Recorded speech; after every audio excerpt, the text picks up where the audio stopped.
Hidupku bukti kebaikan, hidupku bukti kasih-Mu, hidupku telah ditebus agar ku hidup bagi-Mu. Hidupku untuk memuliakan-Mu, hidupku untuk kenikmatan-Mu, hidupku untuk melayani-Mu seumur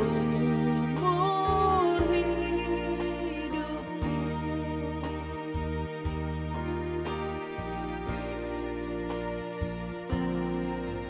Hidupku bukti kebaikan-Mu, hidupku bukti kasih-Mu, hidupku telah ditebus agar ku hidup bagi-Mu.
percaya janjimu, hidup kekal kau beri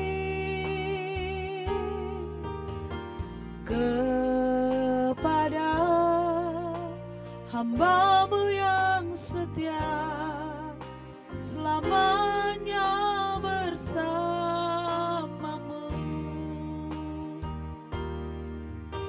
Kau beri pengharapan, suatu hari kan bertemu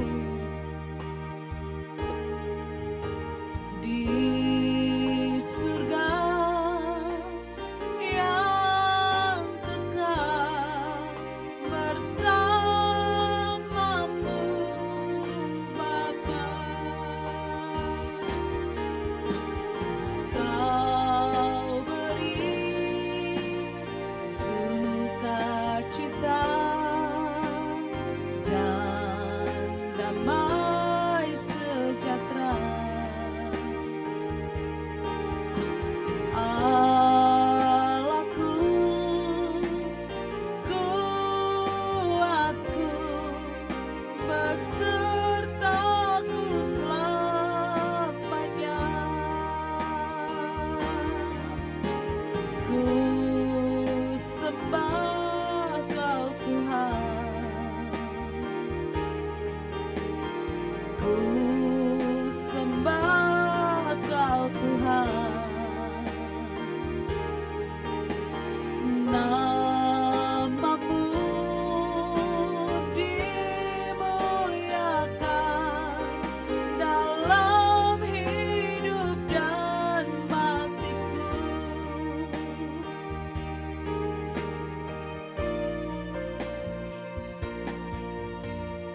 Ku kuatkan hatiku, percaya janji-Mu, hidup kekal Kau beri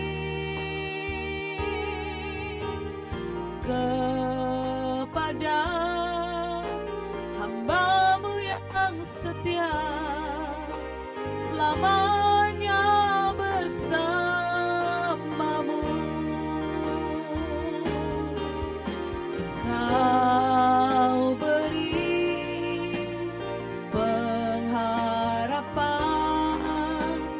suatu hari kan bertemu di surga yang kekal bersama-Mu Bapa. Kau beri sukacita dan damai sejahtera.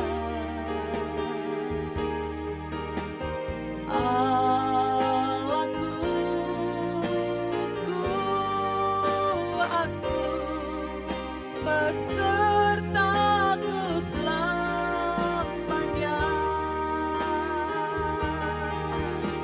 Ku sembah Kau Tuhan, ku sembah Kau Tuhan. Nama-Mu dimuliakan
penghiburku di waktuku susah, menara kekuatan di saat ku lemah. Engkaulah Tuhan Yesus, penolongku dalam kesesatan, penghiburku di waktuku susah, menara kekuatan di saat ku lemah. Engkaulah Tuhan Yesus, berseru dan Kau mendengarku. Ku berharap dan Kau tak kecewakanku. Berdoa dan Kau menjawabku. Sungguh Engkau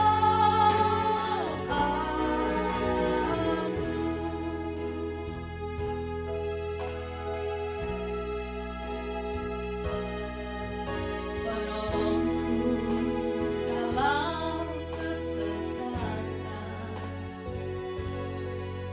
penghiburku di waktuku susah, menara kekuatan di saat ku lemah. Engkaulah Tuhan Yesus, penolongku dalam kesesatan, penghiburku di waktuku susah, menara kekuatan di saat ku lemah. Engkaulah Tuhan Yesus, berseru dan Kau mendengarku. Ku berharap dan Kau tak kecewakanku. Berdoa dan Kau menjawabku. Sungguh Engkau Allahku. Berseru dan Kau mendengarku. Ku berharap dan Kau tak kecewakanku. Berdoa dan Kau menjawabku. Sungguh Engkau Allahku. Sungguh Engkau Allahku. Sungguh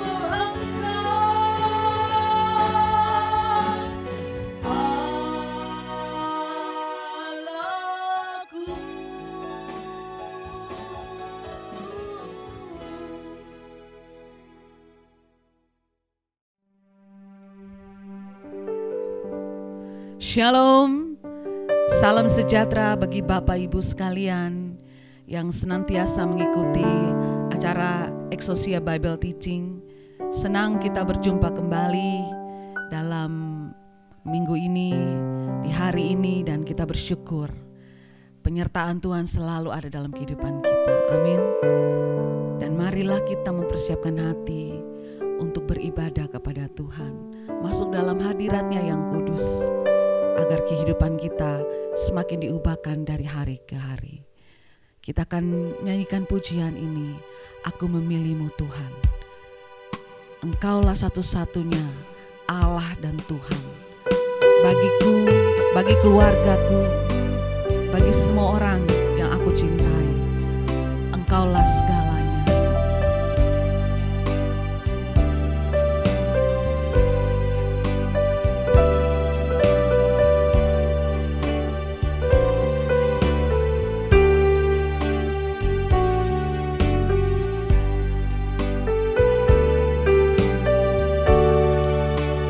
Aku memilih-Mu, Tuhan. Kau segalanya bagiku. Ku mengenakan hidup-Mu dalam setiap langkahku. Diriku telah Kau beli dengan darah yang suci. Hidupku yang sekarang ini bukannya aku lagi. Sekali lagi, aku memilih-Mu, Tuhan. Aku memilih-Mu, Tuhan. Kau segalanya bagiku. Ku mengenakan hidup-Mu dalam segala jalanku. Diriku telah Kau beli dengan darah yang suci. Hidupku yang sekarang ini bukannya aku lagi.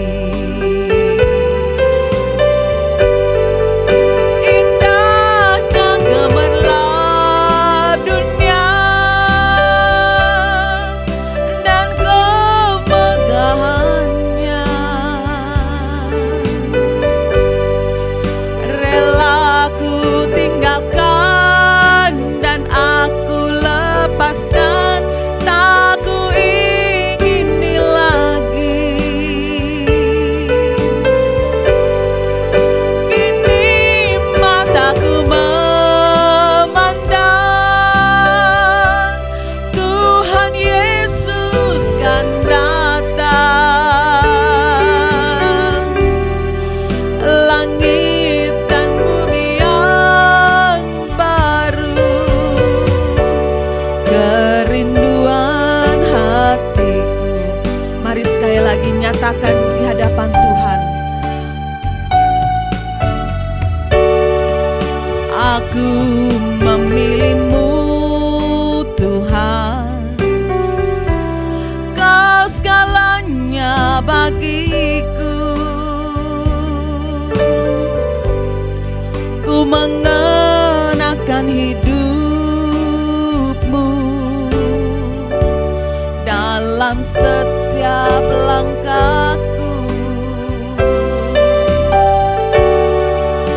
Ini telah Kau beli dengan darah yang suci. Hidupku yang sekarang ini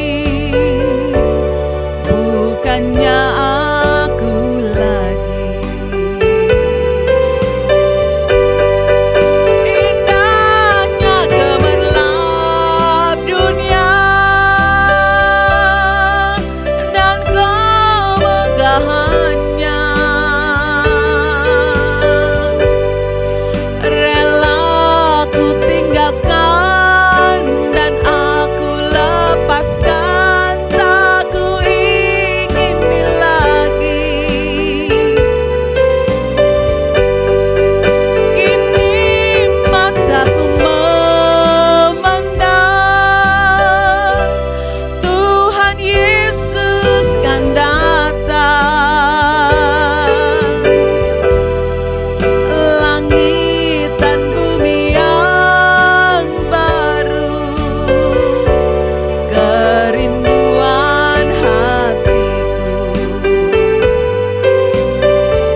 Tuhan kita. Amin Bapak Ibu.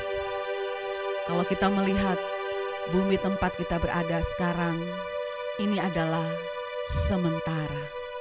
Tetapi kita merindukan tanah air yang sebenarnya, rumah kita yang sebenarnya, langit baru dan bumi baru. Kalau kita memiliki pandangan seperti ini, maka kita akan menarik hati kita, menarik hidup kita ke atas. Seperti Paulus berkata, pikirkanlah perkara-perkara yang di atas.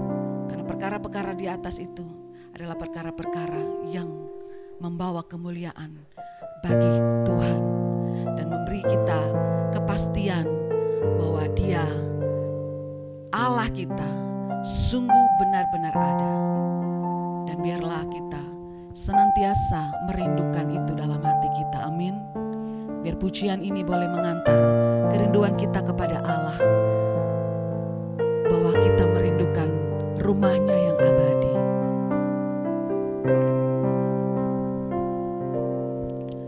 Ku tatap langit di atasku, ku lihat jutaan bintang yang terang. Ku tahu rumahku di salah satunya, rumah yang Kau sediakan bagiku. Ku tatap tempatku berpijak, bumi yang indah tempatku ada. Ku tahu ini tak selamanya, ini bukan rumahku. Suatu saat nanti ku tinggalkan semua, ku pulang ke rumahmu Bapa. Suatu saat nanti kita akan berjumpa, tak ada yang dapat memisahkan kita selamanya.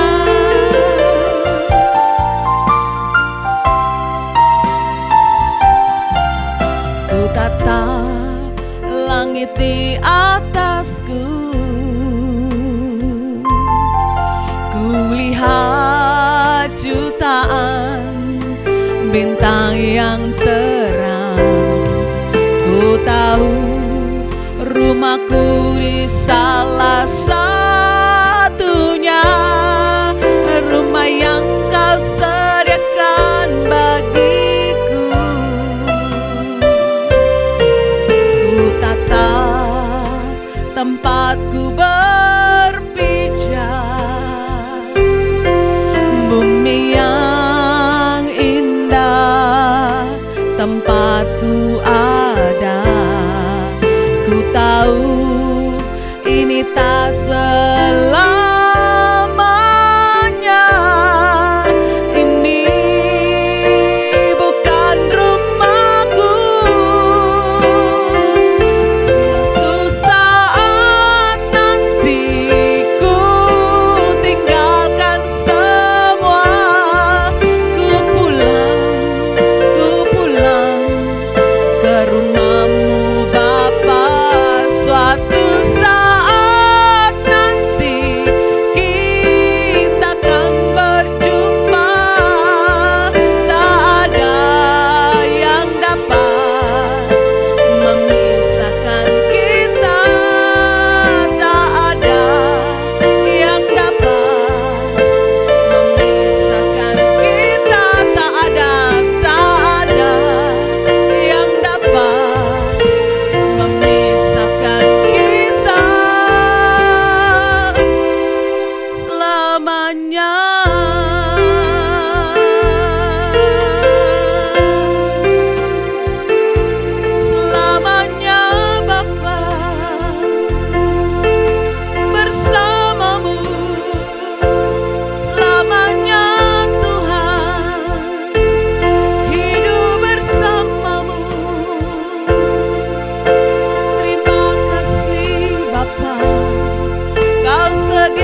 yang terbaik bagi kami.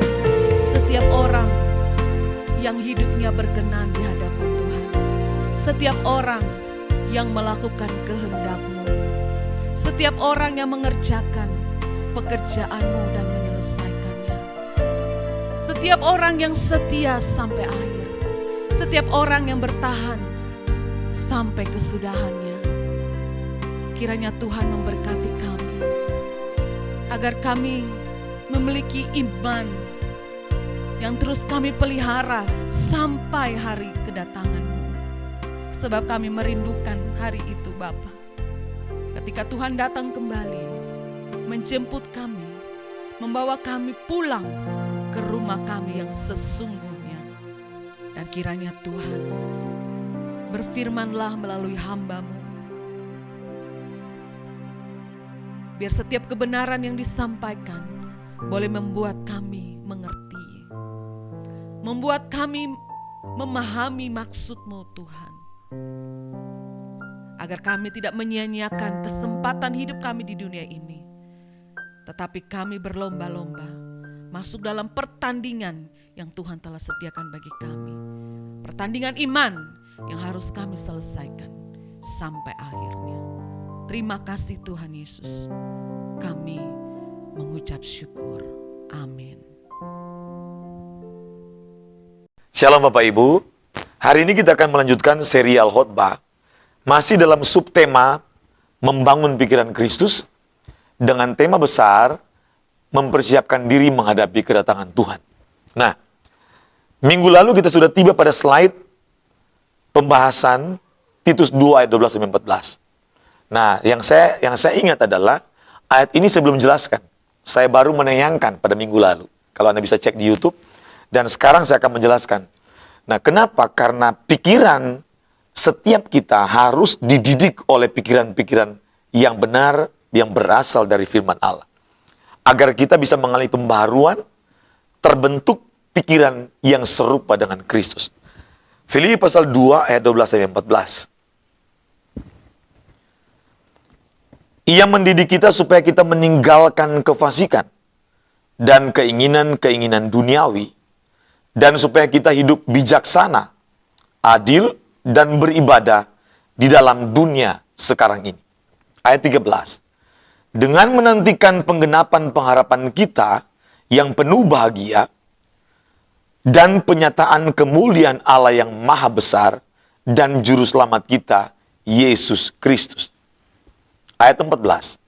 Yang telah menyerahkan dirinya bagi kita untuk membebaskan kita dari segala kejahatan dan untuk menguduskan bagi dirinya suatu umat kepunyaannya sendiri yang rajin berbuat baik. Nah, saya akan membahas dan menggali apa maksud ayat ini. Kita mulai membahas dari apa arti kata meninggalkan kefasikan dan keinginan duniawi. Arti kata meninggalkan dari kata Yunani arneomai. Sekali lagi, arti kata meninggalkan dari kata Yunani arneomai. Yang berarti yang pertama, kemampuan untuk menolak dan menyangkal diri dari berbagai macam keinginan duniawi. Sedangkan arti yang kedua adalah kemampuan untuk melepaskan dari kepentingan diri sendiri. Jadi, pengertian yang pertama dari kata meninggalkan kefasikan, dari kata arneomai adalah kemampuan untuk menolak, menyangkal diri dari berbagai macam keinginan. Jadi ini bukan hanya sekedar kita meninggalkan, tetapi ada kemampuan untuk kita bisa hidup sesuai dengan kehendak Allah. Yang kedua, kemampuan untuk melepaskan diri dari kepentingan diri sendiri. Nah, ini yang sering kita gagal. Tidak semua orang bisa melepaskan diri dari kepentingan diri sendiri.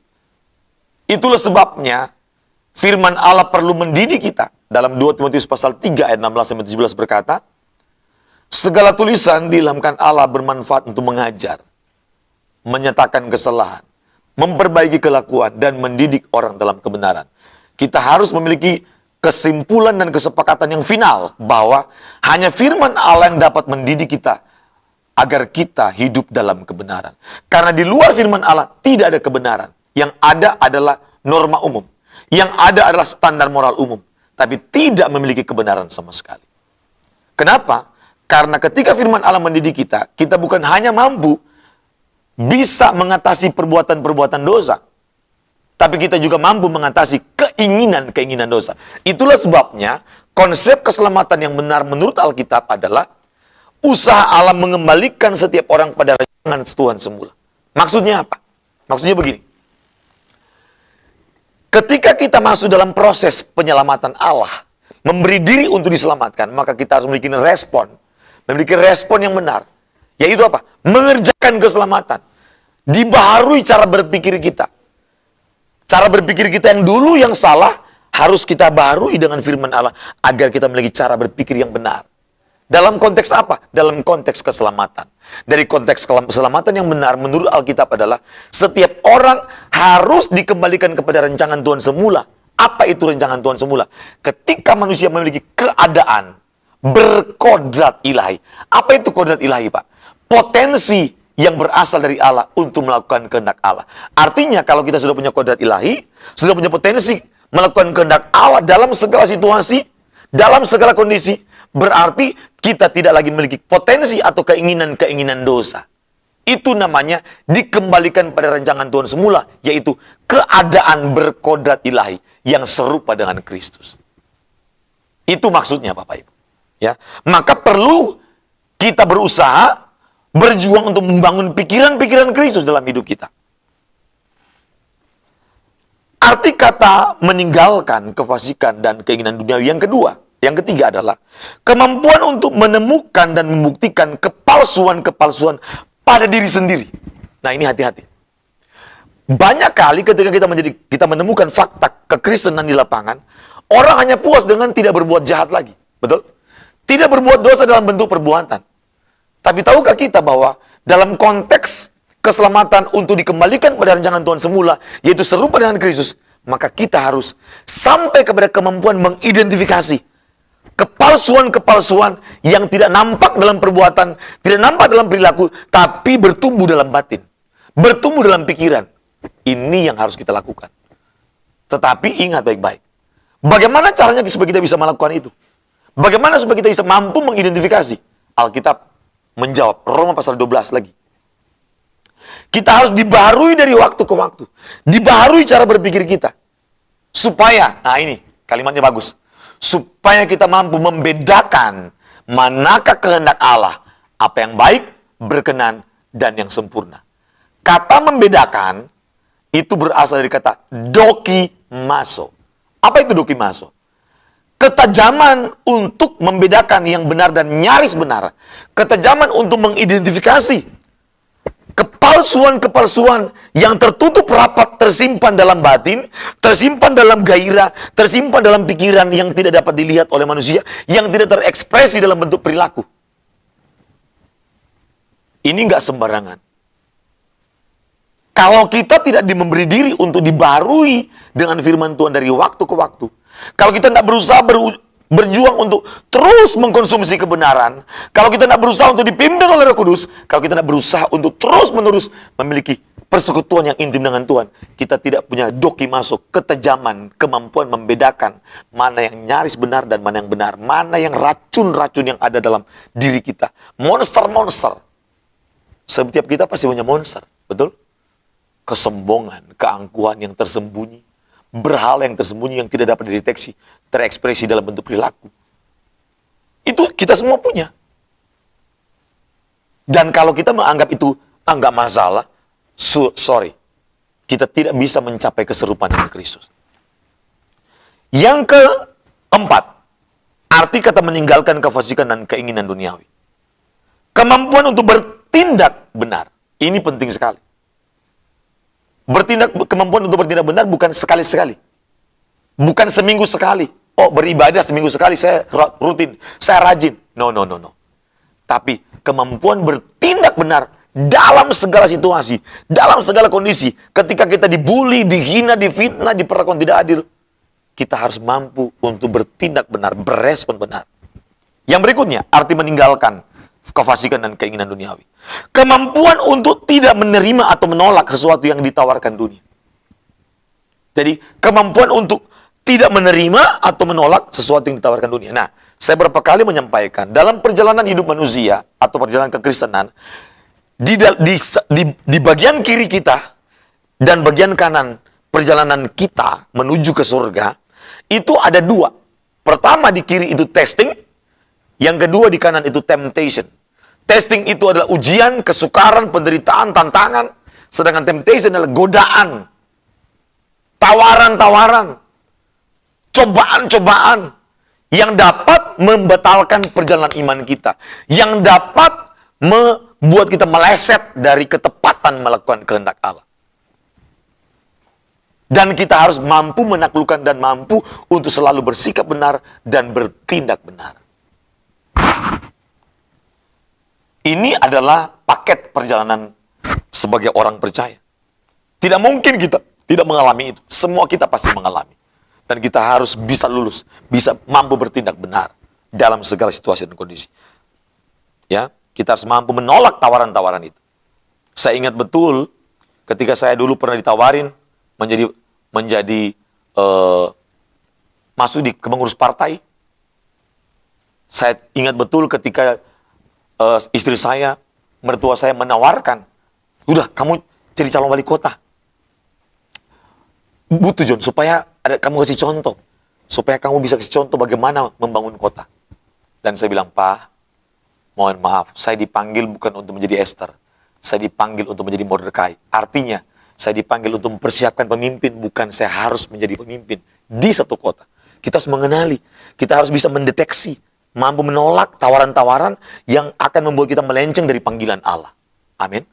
Kita harus bisa sampai menolak, mampu menolak hal-hal yang seolah-olah ini benar atau baik, tapi dia membuat kita melenceng dari ketepatan kita untuk terus on the track pada mengerjakan panggilan Allah. Nah, arti kata meninggalkan kefasikan dan keinginan duniawi yang berikutnya. Arti kata kefasikan. Kefasikan dari kata Yunani asebea. Jadi arti kata kefasikan dari kata Yunani asebea. Apa arti kata kefasikan atau asebea? Artinya adalah sikap tidak menghormati Tuhan. Jadi kalau Anda baca dalam Alkitab orang fasik, berarti orang yang tidak menghormati Tuhan. Ya. Arti yang kedua adalah ketidaksalehan. Itu fasik atau azebea. Arti yang ketiga adalah tidak ada keinginan untuk menghormati Tuhan. Memang dia nggak pengen. Bukan cuma tidak menghormati Tuhan dalam beberapa waktu tertentu, tapi memang tidak punya keinginan sama sekali untuk menghormati Tuhan. Menganggap remeh sama Tuhan. Menganggap enteng. Nah, berapa kali saya sampaikan dalam setiap ibadah di gereja kami. Ada banyak orang, ibadah aja nggak lulus sikapnya. Sikap dalam beribadah ya. Jangankan jemaat, pendeta. Ketika beribadah dianggap biasa. Main handphone, lagi penyembahan. Ada teman saya di Jakarta ya. Aduh, saya sampai lihat itu marah. 4-5 tahun lalu itu. Lagi pujian penyembahan. Pujian penyembahan, oh, dia ambil handphone begini. Dia balas WA-nya. Dia penyembahan lagi, pujian.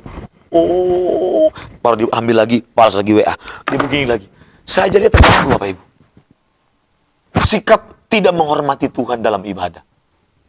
Tapi bukan hanya menghormati Tuhan pada waktu beribadah. 1 kali 24 jam harus menghormati Tuhan. Amin. Apa itu sikap menghormati Tuhan? Sikap menjaga pikiran dan perasaan Tuhan. Harusnya setiap apa yang kita mau katakan dan kita melakukan, putuskan, kita harus tanya, ini mengganggu pikiran Tuhan enggak? Ini membuat Tuhan tersinggung enggak? Ini membuat Tuhan berduka enggak? Ini membuat Tuhan tersakiti enggak? Itu namanya kita menjaga agar Tuhan terus berada di tempat terhormat dalam hidup kita. Menjaga pikiran Tuhan, menjaga perasaan Tuhan. Itu maksudnya. Nah, arti kata keinginan. Tadi kan kefasikan, sekarang keinginan. Ya. Kata keinginan dalam konteks ini menggunakan kata Yunani epitumia. Epitumia. Apa artinya? Itu berhubungan dengan nafsu. Yang kedua, arti kata keinginan atau epitumia ini hasrat duniawi. Nafsu murahan. Nafsu yang menjijikkan. Itu arti keinginan dalam konteks ini. Arti yang berikutnya dari epitumia atau keinginan duniawi, Kerinduan yang kuat terhadap hal-hal duniawi. Itu artinya. Saldo di bank cuma tinggal 27.500. Tapi ibu-ibu, banyak ibu-ibu, kerjanya hanya cek promo, barang-barang promo di Tokopedia, di Lazada, di Shopee. Padahal saldo tinggal 27.500. Ini kan mencari depresi dan stres sendiri. Mencari masalah yang tidak perlu dicari. Arti kata keinginan duniawi yang berikutnya, keinginan terlarang. Keinginan terlarang. Hati-hati Bapak Ibu. Hawa jatuh karena apa? Memiliki keinginan. Dosa masuk dari keinginan yang terlarang. Ingat, banyak orang tidak mau hidup dalam dosa. Tapi banyak orang tidak sadar mengundang dosa masuk dalam kehidupannya. Banyak orang melakukan dengan cara tidak sadar. Dia telah mengundang dosa masuk dalam kehidupannya.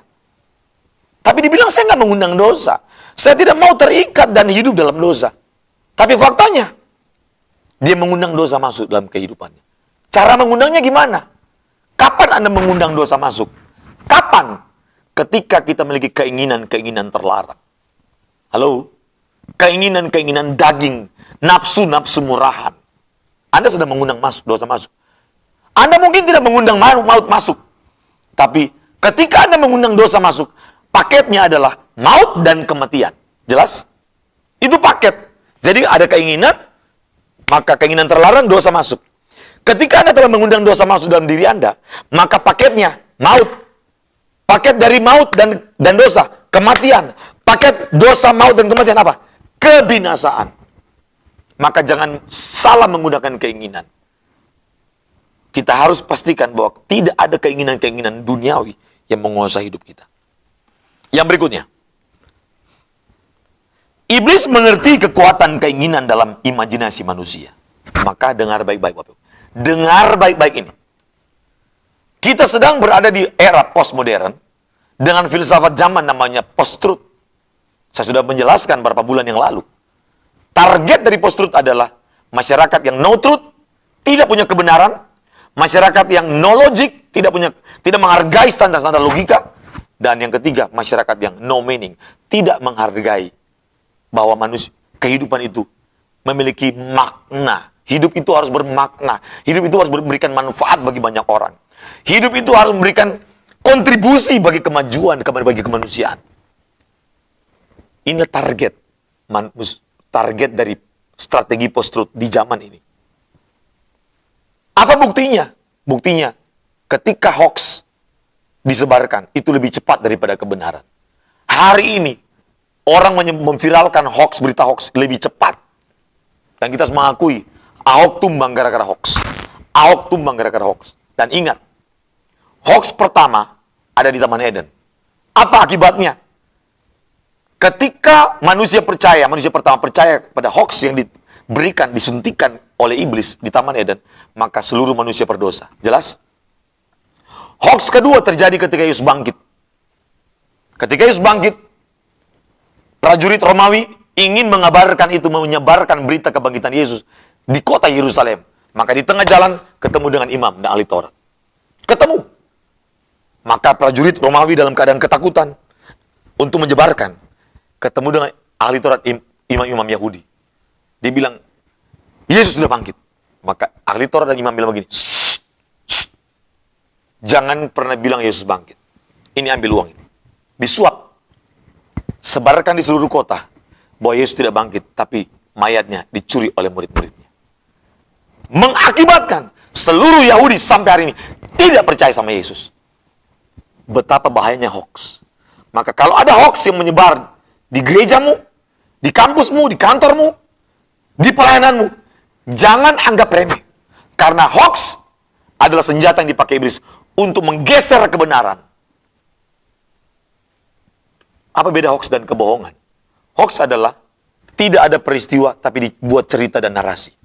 Sedangkan kebohongan adalah peristiwanya A dibuat B. Merusak pikiran Bapak Ibu. Pikiran Kristus mungkin ada kepada orang-orang yang suka menyebarkan hoax. Suka mendengarkan gosip. Ini berbahaya sekali. Maka di sekolah saya, Di GNU tidak boleh ada orang yang suka menyebarkan hoax dan dibiarkan terus-menerus mengajar di sekolah GNU. Nggak mungkin ada. Tidak mungkin. Di zaman sekarang, kita telah mendengar bahwa dunia akan masuk kepada era baru. Apa itu era baru? Dunia akan masuk kepada era baru, metaverse. Betul? Ada metaverse, ada Neuralink. Betul?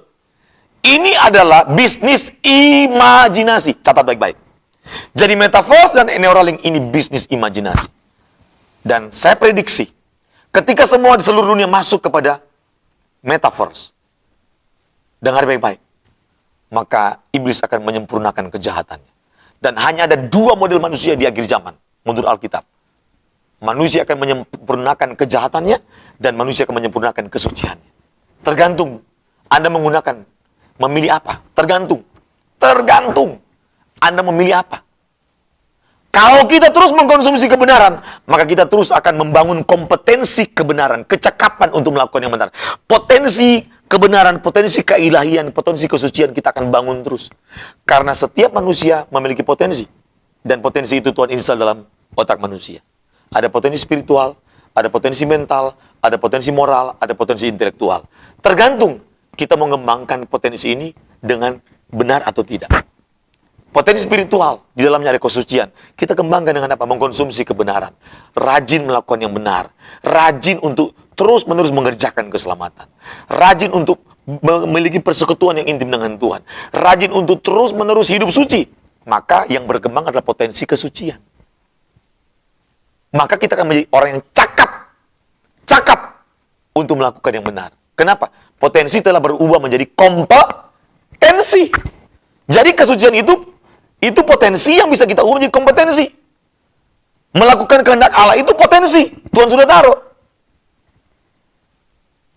Tapi kalau kita kembangkan terus, kita terus konsumsi kebenaran, kita terus menerus seperti Yesus. Yohanes pasal 4 ayat 34 berkata, maka nanti ialah melakukan kehendak Bapakku di sorga dan menyelesaikan pekerjaannya. Maka kemampuan kodrat ilahi ini akan bertumbuh, akan berkembang. Kita akan cakap untuk melakukan kehendak Allah. Tapi kalau kita terus mengkonsumsi hoax, mengkonsumsi berita yang nggak benar, bergaul dengan orang yang terus berbicara yang tidak benar, maka yang kita kembangkan adalah kodrat dosa. Terus menerus dikembangkan. Maka kita akan cakap melakukan hal-hal yang berdosa. Kita akan cakap berbohong. Kita akan cakap untuk menipu orang. Kita akan cakap untuk melakukan hal-hal yang najis dan cabul. Kenapa? Yang kita kembangkan adalah kodrat dosa. Dan semua itu merusak pikiran. Hati-hati. Metaverse adalah dunia di mana kita akan sulit untuk hidup suci dan kudus. Kenapa? Langsung nempel di sini. Ini bisnis imajinasi, Bapak Ibu. Maka saya pesan kepada orang tua, didik baik-baik anakmu. Beri makan pikiran anakmu dengan kebenaran setiap hari. Maka di sekolah GNU, wajib setiap anak baca Alkitab, hafal ayat, bikin renungan. Wajib setiap orang tua ibadah pemuridan keluarga setiap hari. Tujuannya apa sih, Pak? Membangun pikiran Kristus. Tidak ada tujuan yang lain. Karena kita tidak bisa bermimpi ada bersama-sama dengan Yesus di sorga. Kalau pikiran kita nggak serupa dengan Kristus, nggak mungkin kita diizinkan Tuhan masuk. Makanya persiapan kedatangan Tuhan ini fokus pada membangun pikiran Kristus. Membangun perasaan Kristus. Nanti kita akan bahas perasaan. Sekarang lagi kita bahas tentang pikiran. Dengan cara apa? Mengonsumsi kebenaran setiap hari. Anda harus tertibkan lalu lintas pikiranmu setiap hari. Anda harus banyak berkomunikasi, bergaul dengan orang-orang yang benar. Yang berbicara benar. Yang doyannya, yang inginnya, yang maunya, yang hasratnya. Pingin melakukan yang benar. Amin. Karena pergaulan yang buruk merusak kebiasaan yang baik. Bangun pikiranmu dengan orang-orang yang terus berbicara hal-hal yang benar. Itu berpengaruh sekali. Makanya begini, kita tidak mungkin bangun pagi langsung pengen ketemu Tuhan. Kalau kita tadi malam, jadi malam ini misalnya, besok pagi sama ketemu Tuhan nih. Tapi malam ini saya isi pikiran saya dengan hal-hal yang apa? Gambar-gambar porno, gambar sampah, data, informasi yang tidak ada hubungan dengan Kristus, yang tidak ada hubungan dengan kebenaran. Hanya, mohon maaf ya, infotainment, hanya berhubungan dengan acara sport, hiburan dan segala macam, berita-berita tentang politik dan segala macam. gambar apa yang menempel terakhir di dalam, yang masuk dalam otak kita. Malam misalnya, yang masuk itu adalah kita searching media sosial 3 jam, wah semua masuk itu gambar-gambar yang tidak berhubungan dengan kebenaran. Yang kita nonton terakhir adalah film horor, yang kita nonton terakhir adalah video porno, yang kita buka terakhir adalah WhatsApp, yang tidak ada hubungan dengan kebenaran. Maka so pasti, besok pikiranmu akan memikirkan hal itu. Betul? Maka so pasti besok akan terbentuk gairahmu. Apa yang masuk terakhir, data yang terakhir masuk, gambar apa yang terakhir masuk. Ini strategi mudah, praktis, tapi butuh konsistensi, butuh komitmen, butuh ketekunan untuk melakukannya. Maka saya tidak pernah izinkan malam-malam saya gambar terakhir itu yang tidak berhubungan dengan kebenaran. Oh, nggak ada, saya nggak mau. Sekat semuanya. Sekat. Kita harus memiliki kemampuan dalam hal menertibkan pikiran kita.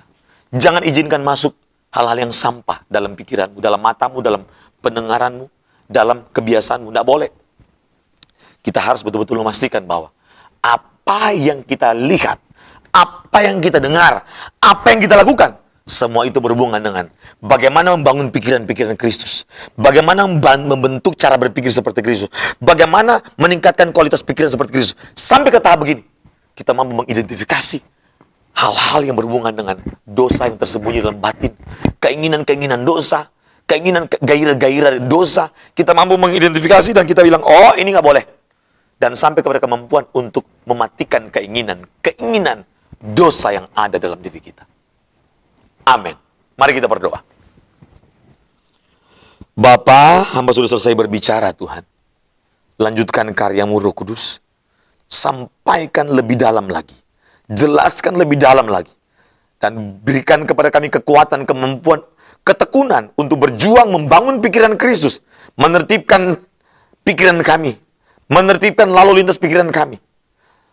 Biar kami hanya mengkonsumsi setiap hari kebenaran yang berasal dari Tuhan. Biar kami hanya melihat hal yang benar, mendengar hal yang benar, berkata-kata hal yang benar, dan melakukan kebiasaan yang benar. Agar yang terbangun adalah pikiran Kristus. Sehingga Tuhan mendapati kami pada hari di mana kami pulang, kami berhenti dalam aktivitas di dunia ini. Tuhan mendapati hidup kami berkenan, sempurna seperti Bapa, dan serupa dengan Kristus. Berkati semua orang yang mengikuti IBT ini Tuhan. Berkati. Tiba saatnya Engkau melepaskan berkat bagi kami. Mari Bapak Ibu angkat tanganmu dua-dua dan terimalah berkat Tuhan. Berkat dan anugerah daripada Allah Bapa, cinta kasih daripada Tuhan kita Yesus Kristus, pertolongan, perlindungan, pemeliharaan yang sempurna dari Roh Kudus menyertai kita mulai sore ini sampai Tuhan Yesus datang pada kali yang kedua, menjemput kita orang-orang saleh untuk pulang ke rumah Bapa, agar kita memerintah bersama Kristus di kerajaan surga selama-lamanya. Dalam nama Yesus. Amin. Terima kasih Bapak Ibu, Tuhan berkati. Sampai ketemu pada hari Rabu minggu depan. Dan ingat, hari Minggu jam 9.30 WITA, ikuti Exousia Sunday Service. Tuhan Yesus berkati. Shalom.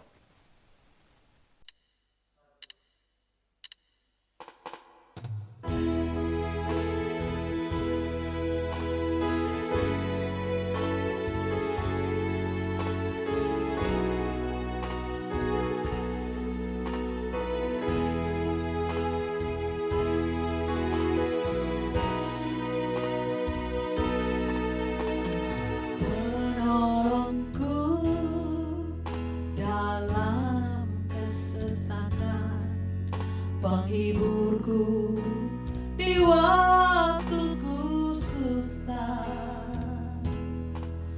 menara teguh